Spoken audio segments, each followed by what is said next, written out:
e orar também pela palavra que o Senhor colocou no nosso coração nesta manhã e que possamos receber como terra fértil nesta manhã essa boa semente que o Senhor tem para nós. Vamos orar ao Senhor nesta manhã em nome de Jesus. Querido Deus, amado Pai, glorificado e exaltado é o Teu nome. O Senhor é bom para conosco em todo o tempo, Senhor Deus, e a Tua maravilhosa graça tem nos alcançado, e a Tua misericórdia mais uma vez se renovou sobre nós nesta manhã. E assim, justificados com Cristo, temos paz com o Senhor. Te agradecemos e pedimos que o Senhor nos conduza nesta palavra que vamos ministrar agora, e que ela seja bênção para as nossas vidas, e que elas produzam frutos a 100, a 60 e a 30 por um, em nome de Jesus. Amém e amém. Queria que você abrisse sua Bíblia. Carta do apóstolo Paulo à igreja de Colosso, carta aos Colossenses, capítulo 3. Esse é um texto que eu já preguei, é um texto que eu gosto.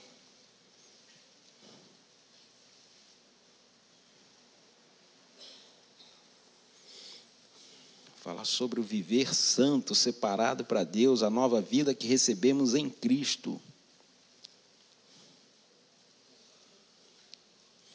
E aí, como igreja de Cristo, essa nova vida que recebemos, ela nos iguala, todos nós numa mesma condição. E aí, aqui o apóstolo Paulo fala no versículo 11, que na nova vida que recebemos não há diferença entre gregos, judeus, circunciso, incircunciso, bárbaros, citas, escravos e livres. Mas Cristo é tudo e está em todos. Então, é a palavra que o Senhor tem para nós. Então, não há diferença entre um e outro, entre ricos e pobres. Aqui ele colocava essa condição entre servos e livres, mas colocava a condição que, acima de tudo, Cristo estava em tudo e em todas as pessoas. Então, essa é a nossa vida. Nós fomos chamados para viver de forma na presença do Senhor, abençoando as vidas, sem olharmos as diferenças, mas olhando aquilo que nos aproxima, aquilo que nos une, que é maior do que aquilo que nos separa, quer seja nacionalidade, quer seja classe social, quer seja diferença de etnia, tudo isso é secundário quando nós entendemos que o que nos une foi o sangue de Cristo derramado na cruz, que nos purificou de toda a injustiça. Então, acreditando assim, nós passamos a ser chamados de eleitos, santos e amados de Deus, que é o tema da nossa mensagem de hoje. E aí, esse tema, eleitos, santos e amados de Deus, é um dos trechos desse texto que nós vamos ler, esses 3 versículos que nós vamos ler aqui, versículo 12, 13 e 14, que ele diz assim: portanto, como eleitos de Deus, santos e amados, revistam-se de profunda compaixão, de bondade, de humildade, de mansidão, de paciência. Suportem uns aos outros, perdoem mutuamente. Caso alguém tenha motivo de queixa contra outra pessoa, assim como o Senhor perdoou vocês, perdoe também uns aos outros. Acima de tudo, isto, porém, esteja o amor, que é o vínculo da perfeição. Então, o apóstolo Paulo está nos dando aqui uma instrução de como nós devemos agir como eleitos, amados e santos de Deus. Quando nós somos aqui eleitos, santos e amados de Deus, existe um proceder na nossa vida, existe uma forma de agir, existe um roteiro a ser seguido. E aqui existe o passo a passo. Não há como fugir, não há como ser eleito de Deus e não seguir essa cartilha. Não há como ser eleito de Deus e não seguir esses passos, porque Ele está dando o passo um atrás do outro. É a mesma coisa que se você somar 1 mais 1 são? 1 mais 1 são? Não tem como errar. É matemática básica simples. Se eu sou eleito, santo e amado de Deus, eu preciso seguir esse passo a passo. Não tem como fugir. Não tem como negociar. Não tem como dizer, não, essa parte aqui não é comigo, não. Se você quer ser amado, santo e eleito de Deus, ou eleito, santo e amado de Deus, você precisa seguir esse passo a passo. Não tem como fugir. É uma regra, é uma condição para você receber aqui a condição de eleito, santo e amado de Deus. Então o apóstolo Paulo está tratando com esta igreja, onde havia vários ensinos, pessoas pregando outro evangelho, pessoas trazendo outra mensagem. E aí o apóstolo Paulo chama essa igreja à responsabilidade, trazendo aqui esse conceito, portanto, como eleitos de Deus, santos e amados. Ele traz essa condição para nós. Se nós queremos nos incluir nessa condição, nós precisamos seguir esse passo a passo. A igreja de Colosso, ela estava sendo atacada, influenciada. Ela estava minada por dentro, como tantas outras igrejas, onde os falsos profetas, os falsos mestres traziam ensinos que não eram coerentes com a mensagem de Cristo, com o evangelho de Cristo. O evangelho de Cristo vai na contramão de tudo aquilo que era ensinado. Porque na lei de Moisés dizia, olho por olho, dente por dente. Bateu, levou. Me fez, eu faço também. Por quê? A lei me dá essa condição. Mas Cristo diz o quê? Está escrito, olho por dente, dente por dente. Mas eu vos digo que perdoai aquele que vos persegue. Perdoai os vossos inimigos. Você não acorda de manhã com vontade de perdoar quem te machucou. Você não acorda de manhã com vontade de amar quem te faz mal, acorda? Duvido. Jamais. Isso não é uma condição natural do ser humano.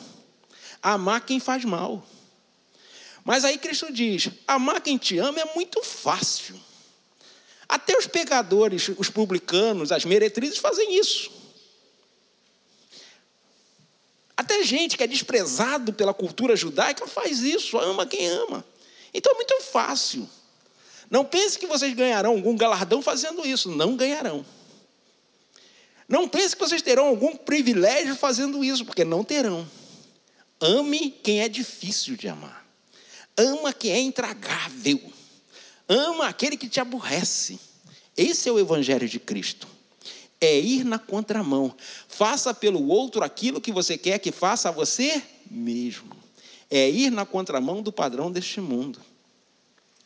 E aí o Senhor nos chama, como eleitos, santos e amados de Deus, a viver num outro patamar, numa outra elevação, numa outra condição, de nova criatura, nascido de novo, para vivermos seguindo os passos de Cristo. Diácono Alain, na semana passada aqui, ele citava o livro, Em Seus Passos, o que faria Jesus? Quem leu o livro e viu o filme, sabe que o livro é muito melhor, né? Mas deixa uma lição para nós. Sempre que você quer fazer a vontade de Cristo, tem um preço a ser pago. Tem algo a ser evitado. Tem algo a ser deixado. Tem alguma coisa para abrir mão. Porque, como eu falei, o evangelho de Cristo vai na contramão do mundo em que nós vivemos. E aí ele está dando aqui para nós o passo a passo.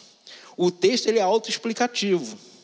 Mas, só para a gente entender um pouco mais, vamos trabalhar ele. E aí a nossa pergunta é, como podemos, na prática, não é superficialmente não, é na prática, como podemos, na prática, demonstrar que somos eleitos, santos e amados de Deus? Não é no discurso, é na prática. Fala para o seu irmão aí, é na prática, não é no discurso. Então o negócio já fica mais estreito. Porque no discurso é muito fácil, agora na prática é que é difícil. E o Senhor nos chama para viver o evangelho na prática. Como a gente tem o costume de dizer, na veia. É dessa forma que nós somos chamados para viver o evangelho. E aí, a primeira prática nossa aqui, a primeira demonstração prática nossa, nos revestindo de profunda compaixão.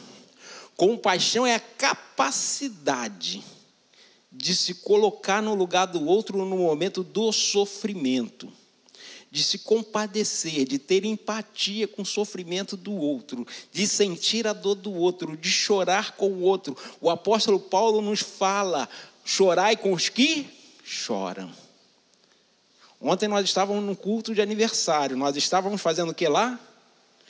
se alegrando com os que se alegram. Mas tem hora que quando precisamos, também precisamos chorar com os que choram. Isso é ser igreja. Na hora do aniversário nós vamos celebrar.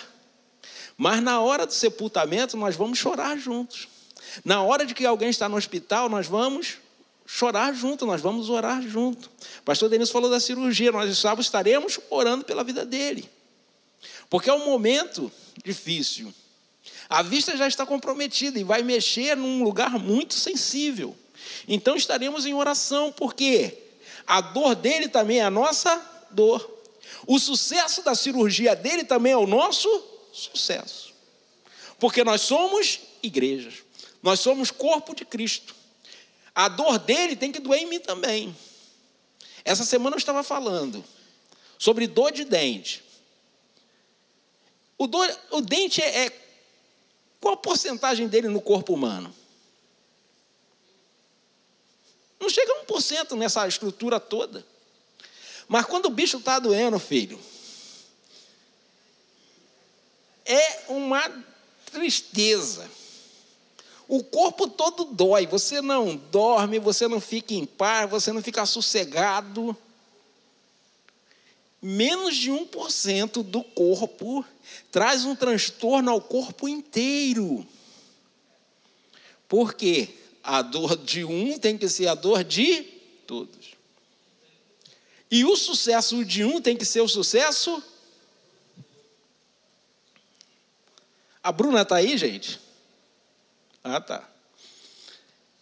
A Bruna se formou, ela estava lá com as fotos da formatura. Aí, a conquista dela também é a nossa conquista. O sucesso dela também é o nosso sucesso, porque nós somos um corpo. Então, se mover de íntima compaixão é uma das características que o cristão deve ter. Se compadecer das pessoas, do sofrimento das pessoas, das necessidades das pessoas. É isso que precisamos ter. É ter a virtude de compar do sofrimento alheio, do sofrimento do outro. É se colocar neste lugar. Então, uma das demonstrações na prática de sermos eleitos, santos e amados de Deus é nos revestirmos de íntima compaixão. E aí ele continua, e de bondade. Ter virtude de demonstrar, através de ações, a natureza de Deus, como amor, generosidade e justiça. Então, isso não pode ficar no discurso. Eu não posso amar no discurso, eu tenho que amar na prática. Porque falar eu amo e não agir de tal forma, não funciona. Precisamos ter esse entendimento que o amor é demonstrado na prática, a bondade é demonstrada na prática. Fazendo algo em prol do outro, fazendo algo em prol de alguém. Não olhando se aquele alguém, em algum momento, vai agradecer. Porque um dos grandes erros que a gente comete na igreja é esperar que alguém agradeça por alguma coisa boa que você faça. Esquece. O que você faz para Deus. Sempre. Nunca para as pessoas. As pessoas é só uma desculpa que Deus usa. Jesus, no sermão profético, no julgamento das nações, ele diz: tudo que vocês fizeram a um dos pequeninos, fizeste a quem? A eles. A mim. Sempre assim. Tudo que eu faço em prol do outro é sempre para Deus. Mas Jesus falou também: tudo que você deixou de fazer a um dos meus pequeninos, deixaste de fazer a mim. Então, quando eu faço alguma coisa por alguém, estou fazendo para Deus. Mas quando eu deixo de fazer alguma coisa por alguém, eu também estou deixando de fazer para Deus. Simples assim. Então, quando eu ajo de bondade, eu não posso, em momento nenhum, esperar gratidão. Porque a gratidão é para Deus. Sempre para Ele. Tinha até aqui, né? Agora a gente tem esse painel aqui, com a cruz aqui, com esse acabamento aqui. Mas o que estava escrito aqui antigamente? Porque dele, por ele, para ele são todas as coisas. É simples assim. Não é um pouquinho, não é um montão, não é trilhões, é tudo. Tudo. Todas as coisas pertencem a Ele. Gratidão para Ele. Agora, a afronta também é para Ele. Quando alguém me despreza, quando alguém me afronta, eu nem ligo, porque é para ele. Aí vai se resolver com ele. Quando alguém me elogia, eu também não faz diferença, porque também é para ele. Tudo é para ele. Então, quando você entende isso, você fica em paz. Falaram mal de mim. Estou aborrecido. Não, falaram mal dele, porque foi para ele. Não falaram mal de mim, falaram mal dele. Falaram bem de mim. Falaram bem de quem? Dele. Sempre assim. Quando eu entendo isso, eu não me abato. Eu não me entristeço, porque todas as coisas são para ele. Então, quando nós entendemos isso, o nosso coração se alegra, mesmo no sofrimento. É por isso que o apóstolo Paulo diz que eu tenho prazer na tribulação, prazer no sofrimento. Aí você fala, rapaz, esse cara não devia estar bem, não. Não, estava ótimo, porque ele entendeu que todas as coisas são para o Senhor. Quer seja elogio, quer seja afronta, tudo é para o Senhor. E aí a gente segue caminhando, pregando o evangelho, ganhando vida, ganhando almas, abençoando pessoas e fazendo a obra do Senhor. Então, quando nós estamos com o coração cheio de bondade, as coisas desse tempo perdem a importância, porque nós somos nutridos e sustentados todos os dias pelo Senhor, porque somos eleitos, santos e amados dele. Então, quando nós entendemos isso e nos revestimos de compaixão e de bondade, nós caminhamos com o Senhor. Então, ele diz aí, revestivos-se de profunda compaixão e de bondade. A segunda aplicação nossa, precisamos nos revestir de humildade. E aí, durante muitos anos no Evangelho, se considerou humildade, é você andar todo largado, você andar maltrapilho. Porque se você botasse uma roupa melhor, era vaidade. Se você colocasse uma roupa nova, isso era vaidade. Eles nunca entenderam o que é vaidade e o que é humildade. Humildade não tem nada a ver com roupa velha, com roupa ruim, não. Porque a humildade não é externa, a humildade é interna. Tem um cara que é pobre que não é humilde, tem um cara que é rico que é humilde. Vou usar um termo aqui, né? Tem um cara que é pobre, mas arrota arrogância. É pobre. E aí alguém pensa, o humilde é o pobre? Não. E aí, muitas das vezes, o rico tem um coração humilde. Tem um coração liberal. Lembra de Zaqueu? O que diz que o texto de Zaqueu? Zaqueu era um homem rico. Mas quando Jesus vai na casa dele, ele fica tão impactado que ele diz o quê? Senhor, vou abrir mão de metade dos meus bens. O problema dele era a riqueza? Não. A riqueza era algo, benefício para ele. Mas aquilo não prendia o coração dele. Porque ele tinha um coração humilde. A esperança dele não era a riqueza, diferente do jovem rico. Quando Jesus fala para ele abrir mão do que ele tinha, ele se entristece. Porque a esperança dele estava nas riquezas que ele possuía. Ele está naquilo que é vão. A vaidade está você colocar a sua confiança naquilo que é vão. As riquezas são vãos porque elas perecem. Jesus falou o quê? Não ajuntai tesouro na terra, porque pode se roubar ou pode ser minado. Alguém lembra aí do presidente Fernando Collor?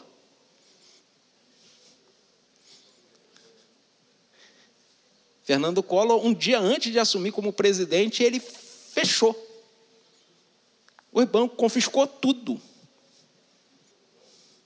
E aí quem tinha muito dinheiro aplicado em poupança, em CDB, não sei das quantas, e papapá, ficou 1 ano e 6 meses com tudo congelado. Quem tinha esperança na sua riqueza, na sua poupança ou nos seus investimentos, viu a casa cair. Porque a esperança estava naquilo que é vão. Alguém pode roubar, alguém pode minar. Mas aqueles que confiam no Senhor, em momento nenhum vão colocar o seu coração ali. Isso é vaidade. E aí você ser humilde é você saber que a sua dependência está no Senhor. Está plenamente no Senhor. E aí ele fala, revistam-se de humildade. Portanto, como eleitos de Deus, revistam-se de compaixão e revistam-se de bondade e também de humildade. Então, quando nós fazemos isso, nós estamos demonstrando que somos santos, amados, e somos eleitos, amados, santos e amados de Deus. Então, isso é uma característica nossa, nós precisamos fazer isso sempre, o tempo todo.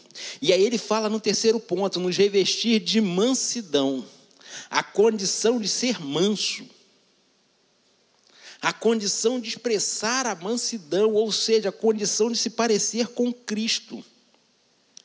E aí eu coloquei aqui, capacidade de controlar as emoções e reações, respondendo com serenidade, compreensão, agindo com gentileza, humildade e submissão a Deus. Tem dias que a velha natureza fica gritando dentro de nós, para tomarmos alguma ação, para fazermos alguma coisa, para gritarmos, para reagirmos, para falarmos. E aí muitas das vezes o Senhor fala o quê? Aquieta-te, silêncio. Quando eu estava preparando essa mensagem, eu estava lembrando da personagem Abigail. Abigail casada com Nabal. Nabal faz uma grande desfeita para Davi. E aí Davi fica revoltado e quer ir lá acabar com a vida de Nabal e com toda a casa dele. E aí a esposa de Nabal, Abigail, fica sabendo da história, fica sabendo da situação, chega até os ouvidos dela, porque os empregados da casa vão falar com ela, porque ela era uma mulher sensata, contrário do esposo. E aí ela vai até Davi e fala com Davi, e aí Davi apazigua o seu coração, e quando Abigail volta, Nabal estava bêbado. Ela não fala nada. No outro dia, quando ele está ciente, consciente, livre do álcool, aí ela conta para ele o que aconteceu. Tem horas que é hora de calar. Imagine ele bêbado, ela fosse falar com ele e arrumar um problema. Ela se cala na hora que tem que se calar. Então a mansidão é isso, é você saber agir na hora certa, é você saber tratar na hora certa, é você saber falar no horário certo, da forma correta. Então nós vemos assim que isso precisa ser face nossa, precisa ser característica nossa, precisa ser uma identidade nossa. Ter mansidão, ter humildade, ter bondade, ter compaixão. Isso precisa ser uma marca nossa. Precisa ser uma referência nossa como os eleitos santos e amados de Deus. Outra coisa é, precisamos nos revestir de paciência.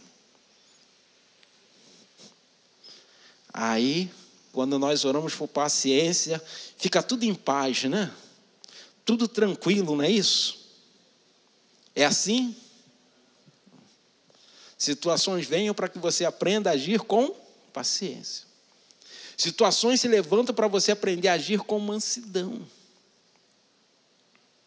A paciência é uma das características, é um dos frutos do Espírito, é uma das capacidades que nós desenvolvemos.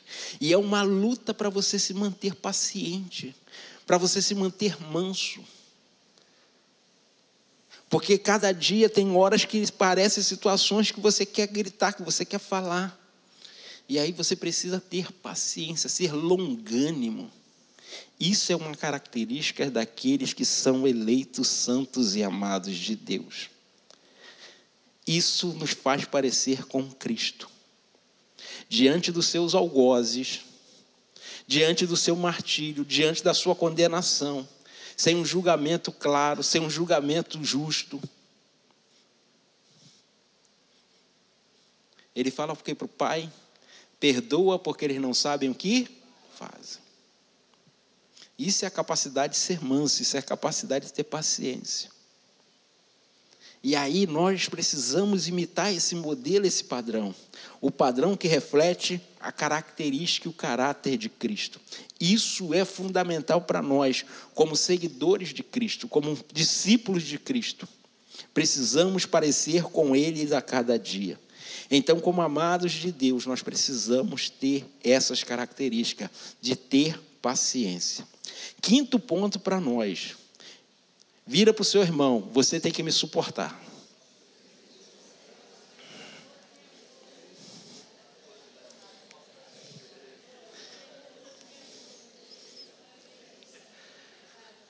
Aí a pessoa fala assim, mas aturar esse irmão aqui, pastor, você não está vendo quem está do meu lado? Esse suportar aqui, não é esse suportar que você está pensando. Esse suportar que você está pensando também, você tem que fazer. Mas esse suportar que o apóstolo Paulo está dizendo aqui para nós é dar suporte. Mas suportar de aturar também é característica dos amados de Deus. Um fato não muda o outro. Nesse caso aqui, ele está falando não é do aturar não, que é parte também da característica daqueles que são eleitos, amados e santos de Deus. Um fato não muda o outro. Mas nesse caso aqui, nesse texto aqui, ele está falando, dê suporte uns aos outros. E aí eu fui lá. Eu gosto de ir no dicionário, né? Porque como eu sempre fui aluno nota 6 ali em língua portuguesa, né? Sempre fui um aluno ali medíocre, né? Na média. A média era quanto para passar? 6, aí minha nota era 6. A média era quanto para passar? 5, minha nota era 5. Eu sempre fui ruim em português. Meu negócio era história, geografia, sociologia, aí eu era bom nisso. Agora as outras coisas era na misericórdia de Deus todo dia, né? Toda aula era na misericórdia de Deus na minha vida. E aí ele diz aqui, é ter a capacidade de sustentar, de apoiar, de ajudar, de encorajar os outros em momentos de dificuldades, sejam físicas, emocionais ou espirituais. Isso é dar suporte.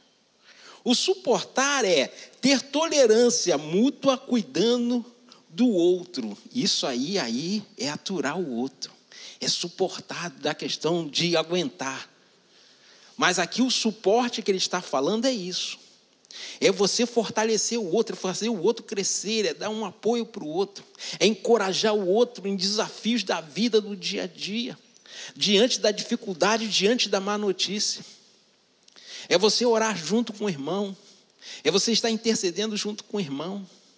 Isso é encorajar. É você dizer, quando o irmão estiver passando por um momento difícil, não, meu irmão, eu vou entrar nessa guerra, nessa batalha espiritual com você, eu vou orar junto contigo, até o Senhor responder. E aí você está dando um suporte, você está ali suportando junto com o irmão, tratando de forma mútua. Na minha batalha, você me ajuda, na sua batalha eu te ajudo. Então isso é dar suporte ao irmão.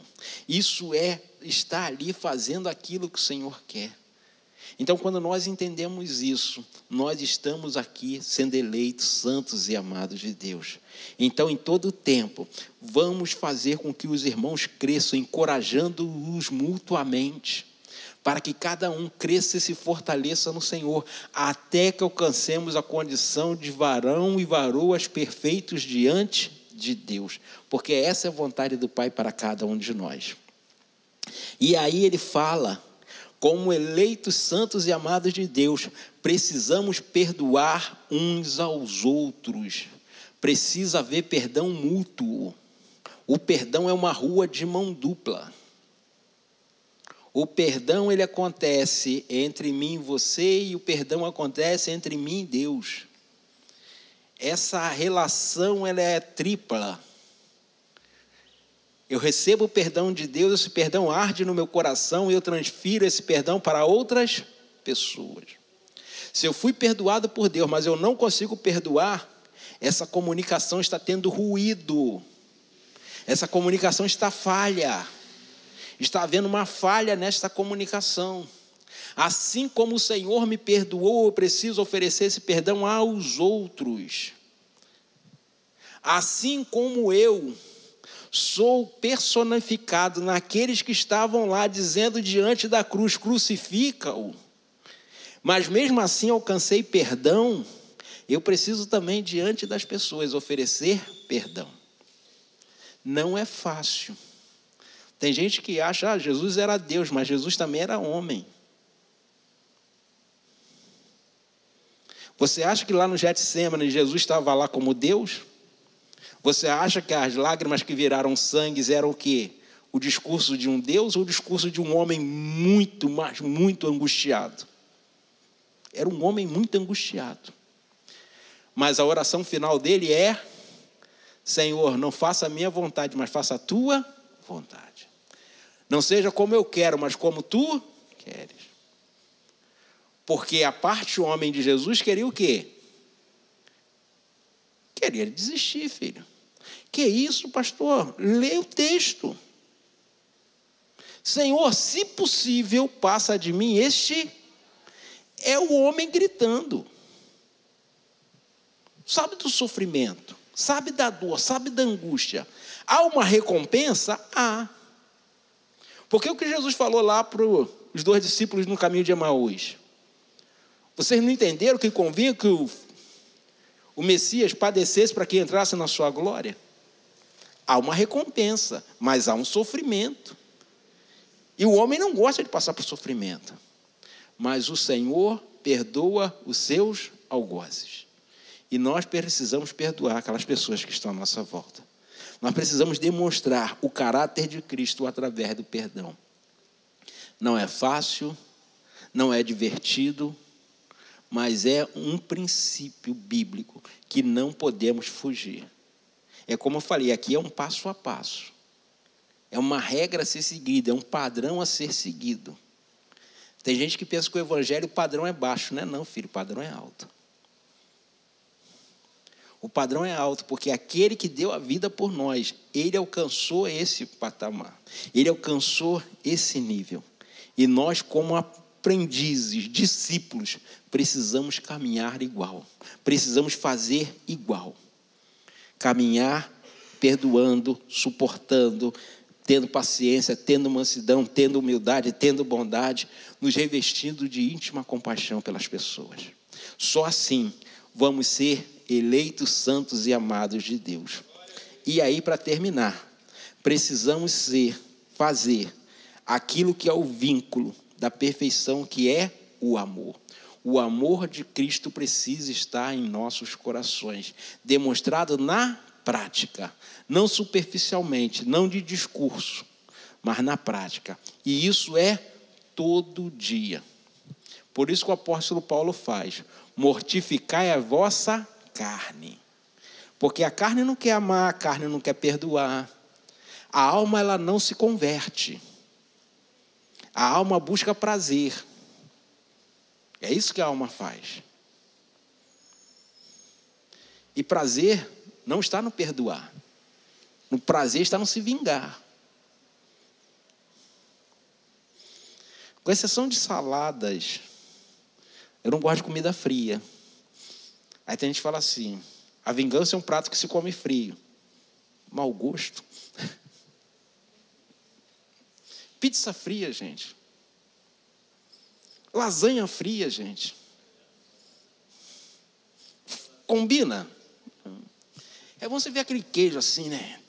Esticando. Aí alguém vai dizer que um prato bom, um prato... Não. A gente precisa entender que o Senhor falou: minha é a vingança. É Ele que vai resolver. Sempre Ele que vai resolver.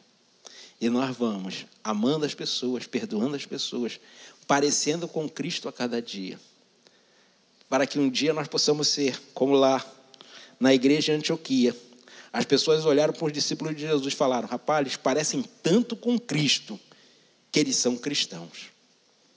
Eles reproduzem tanto aquilo que Cristo fazia, que eles são cristãos. É isso que nós precisamos fazer. É parecer demais com Cristo, que as pessoas vejam Cristo em nós, a esperança da glória. Então, guarde essa palavra no seu coração. Para você ser amado, para você ser eleito, santo e amado de Deus, você precisa seguir esse passo a passo. Fazendo assim, você vai agradar o coração do Senhor. Não vai agradar a sua carne, mas vai agradar o coração do Senhor. Vai se parecer com Ele e vai fazer aquilo que Ele fez por nós, mesmo nós ainda na condição de pecadores. Então que você guarde essa palavra no seu coração, que você possa lembrar disso quando estiver participando aqui dos elementos da Santa Ceia, porque o corpo do Senhor, Ele foi oferecido, Ele foi chicoteado, Ele foi martirizado, o seu sangue derramado, para que eu e você pudéssemos ter acesso à presença do Pai.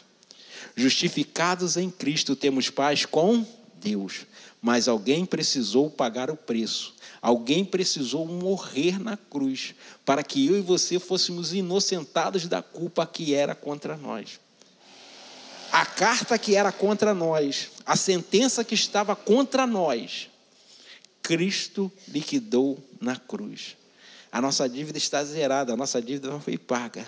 Não há condenação para aqueles que estão em Cristo Jesus. Guarde esta palavra no seu coração. Frutifique a cada dia e demonstre na prática que você é eleito, santo e amado de Deus. Feche seus olhos. Vamos orar nesta manhã, agradecendo a Deus pela oportunidade de estarmos nessa manhã aqui louvando e engrandecendo o nome do Pai. Querido Deus, amado Pai, nesta manhã nós chegamos na Tua presença com a certeza e a convicção de que o Senhor tem cuidado de cada um de nós. Por isso, nesta manhã, como eleitos, santos e amados do Senhor, nós queremos ter um coração cheio de amor, cheio de graça, cheio de paz, cheio de bondade, cheio de compaixão, cheio de humildade, cheio de paciência, cheio de mansidão, cheio de amor, que é o vínculo da perfeição, que é o vínculo da paz. Por isso, nesta manhã, aceita-nos na Tua presença.